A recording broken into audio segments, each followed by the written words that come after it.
Hey guys, this is Obi-Wan.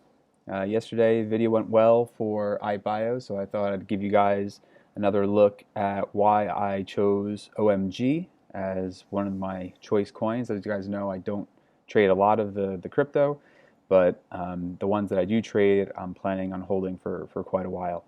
And so here's the reason why. One of the reasons why I chose OMG. Let me first do some level drawing, so this way you guys can get a sense of where I'm drawing my levels. So first thing I'm going to do is I'm looking for levels where there was major moves either in one direction. And so all I do is make sure that I label this as a monthly label. I'm also going to take a look at this because at some point this level will also be a major level. And let's see. Not that I plan on seeing these levels for a long time, but this also looks like another good level because this was resistance, support, support, support, support, resistance, and that's when we fell down. So on the weekly, we could probably find a better level, but we'll leave that there for now. Let's zoom in to closer price action.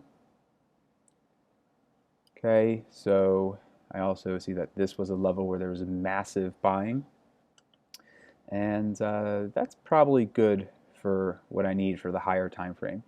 You don't need a huge number of lines in the higher time frame because with these higher time frame lines, you're less likely to get an instant reaction, but you will get a reaction on the monthly time frame. So it takes a long time for price to react to these levels.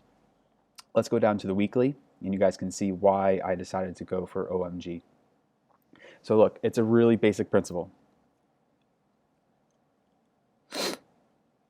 When price got to this level, somebody, whoever it happened to be, decided that the price was good enough to buy, and they wanted to buy very large quantities of OMG.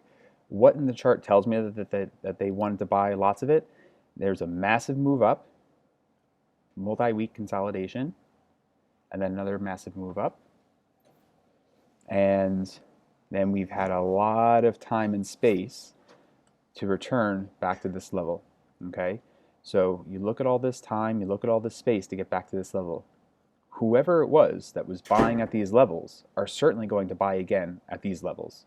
So that tells me that this is going to be a major level of support. So I want to be buying anything that's within this range. Well, I didn't catch the bottom. So how do I decide where to buy?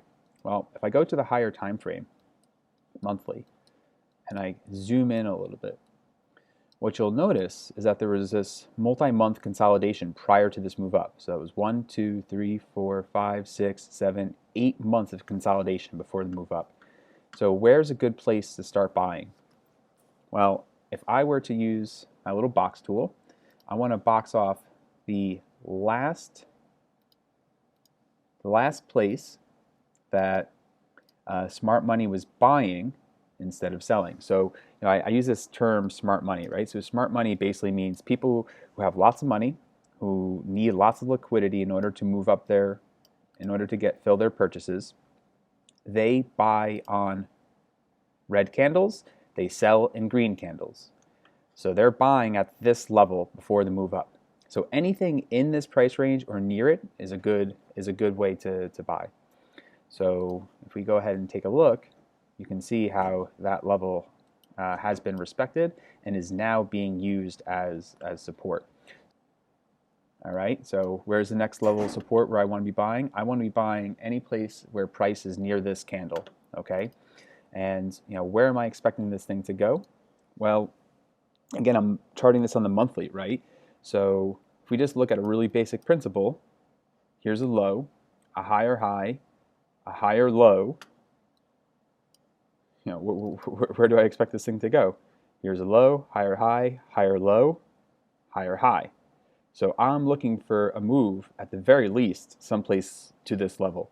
Now, I'm okay with not having to buy or sell during this time because I'm okay with a move where I'm just sitting there where I can potentially get an 8x without doing anything, right? I don't have to do anything. I buy, I hold, I set a sell, and that's where it goes. So my idea is that this is going to come, this is going to hit, it's probably going to come back here at some point, and then it's going to break through. If we take a look at this purchase right here, you can see where that resistance was, which was the open and close of this candle. So this is also a strong place. Is it going to break this the very first time it touches? Probably not.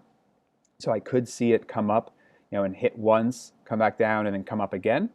But I do think that this level would probably be my first target. This would be my second target. Realistically, a third target might be someplace like here. Okay.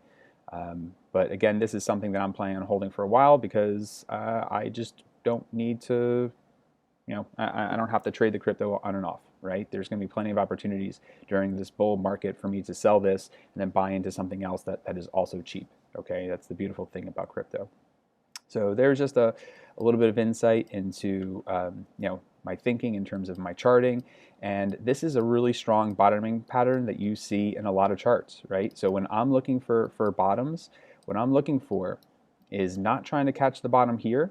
I'm not even trying to necessarily catch this run up. What I'm trying to catch is this next run from this massive buying spree that led to a big move up, and then trying to get into the move. Into the next move. And right now my buys were around 1,000 satoshis, around that level. So I'm good just to sit for a while. You can tell that this is going to be a multi-month move, so I have to be patient with what I'm doing. All right. Hey, if you guys like this, let me know. If there's questions that you have about it, let me know, and I'll see how I can answer those for you.